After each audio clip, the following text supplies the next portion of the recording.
Welcome to my Days of Our Lives official. I hope everyone is having a wonderful day. Before we begin, please hit the subscribe button and give this video a thumbs up.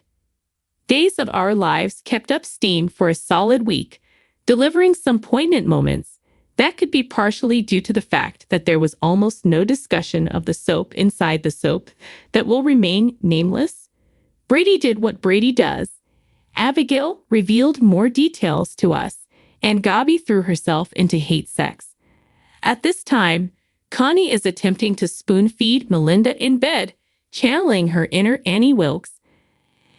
I almost expected her to lash out at Melinda, who had just recently discovered that Connie had slain Lee with a cock-a-doodle. What did Lori Wilson believe was going on?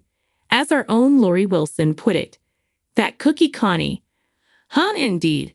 Lee's murderer is getting closer to the walls. Ava and Stefan are curious about Connie's whereabouts and the fate of Melinda. Stephanie was recently informed by Leo of Connie's trip to Everett. However, Connie made it apparent that Melinda's life is now precarious, and that since Ava is sleuthing so much, Connie would target her next. The plot has to wrap up quickly, but it can still depend on the details. Since there won't be any Connie, Melinda, Ava, or other characters in next week's spoilers. Once again, bizarre pace hits, which is something I hope the incoming authors address. Hotel Heartbreak. This week, Lindsay Godfrey and Suzanne Rogers were outstanding. Not only was Maggie's account of the catastrophe that left her handicapped and her parents dead, but it was also a very painful nod to history. Since I've been watching, I know I've never heard Maggie discuss the accident in such a way. It's a good touch to make Holly feel guilty about the cabin keys. I understand that the adults said Sarah was not as responsible for what occurred, but I could see Sarah become resentful and angry with Holly. It's amazing how the program has remembered Holly's family immediately when Nicole left. Although it seemed obvious that Brady would bring himself in, I'm pleased Justin brought up the fact that he is unaware that he struck Sarah. Indirect proof. All they have is that. And that's why depending on it to form a belief is so unstable. People.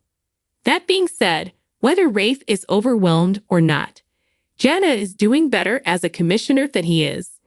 Do I sense that the SPD will be welcoming some new characters soon? Or at the very least ones that come back? Though she chose the incorrect person, she did so quickly, and she succeeded in getting him by working hard, connecting the dots, and being tenacious. But I'm beginning to worry about Rafe. Instead of him, all we hear is people conversing with a bed and a hand. It's likely simply a pause, since there's no sign that Gail and Jeering is going anywhere, but it's still strange. Hold on. What? I don't understand. This time, we asked the teenagers to discuss how Mark raised Aaron and Felicity after the death of their parents. However, Aaron attended his mother's cookout at her home on July 4. Since it was written after the authors returned, we are even unable to attribute it to the strike. Although I understand that they were attempting to identify new characters during the strike, the disorganized manner in which this was handled worries me about the Abigail plot. Still, I like Annalyn McCord's perspective. Furthermore, I don't think of Mark as a villain, even if I'm not sure what he and Abigail have planned. Additionally, McCord has a contract, so her character has to be compelling enough to last for a minimum of a year. If McCord is merely a villain, I don't see that happening. Though she's not Abigail, I enjoy the idea of her and Gabi working together and maybe rekindling their friendship in the future. Though technically one of Gabi's alter egos was responsible for putting her to jail, I can see why she wouldn't want to forgive Abigail for breaking up their relationship. E.G. leans back on his bed with Gabi straddling him. However, even for Gabi, traveling to this burnt land seems excessive. While I don't believe Stefan would sleep with Ava again, at least not while married to Gabi, I also don't think you should simply shrug and move on. He made a huge mistake, but he clearly loves Gabi and wants to make things right. until he finds out about this EJ situation. Anyhow, having said that, I found it hard to believe that two individuals with as much animosity and a tumultuous past as Gabi and EJ would sleep together, much alone do it as a form of retaliation.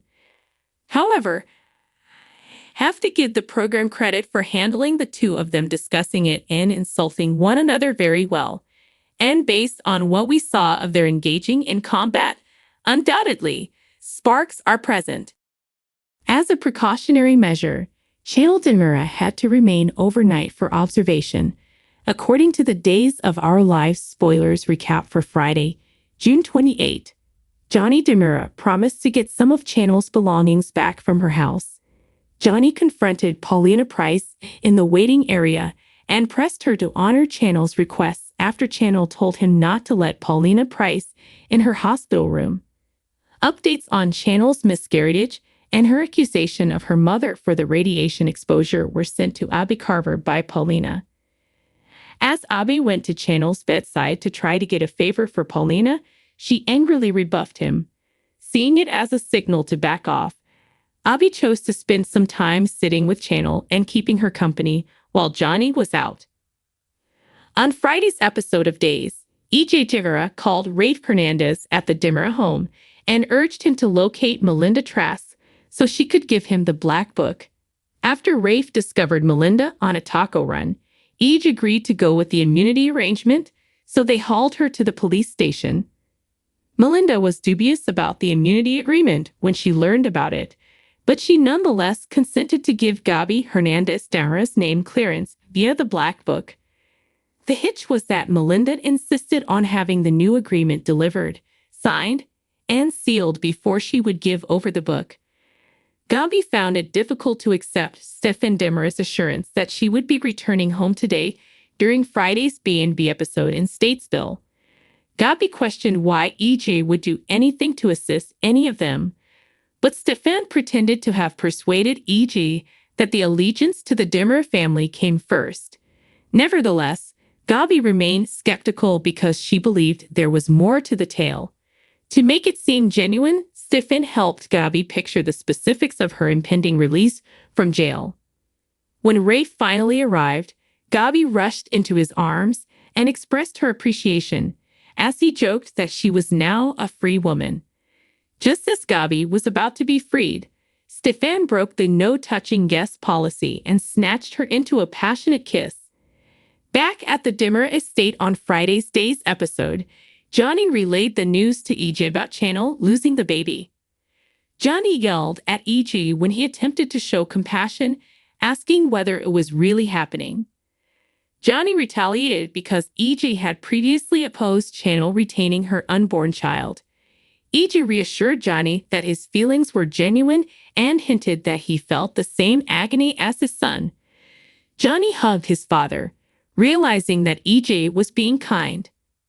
On Friday's DOLL program, Johnny discovered Abby near Channel's bedside at the hospital once again and took over comforting her.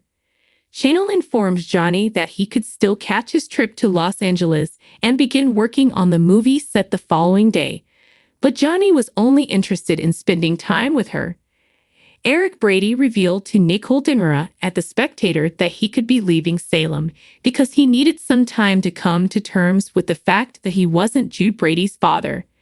Nicole understood if Eric had to depart, even if she had hoped he wouldn't. Eric made it clear that his resignation was not finalized just yet, since he had not received a response to the resumes he had put out. Nicole saw the affectionate moment as Eric sang the Itsy Bitsy Spider to calm Jude down in his stroller, and she joked that she would need to keep that tip in mind. Eric subsequently learned about Channel's loss and talked with Abby about it after seeing Paulina at the bar looking upset.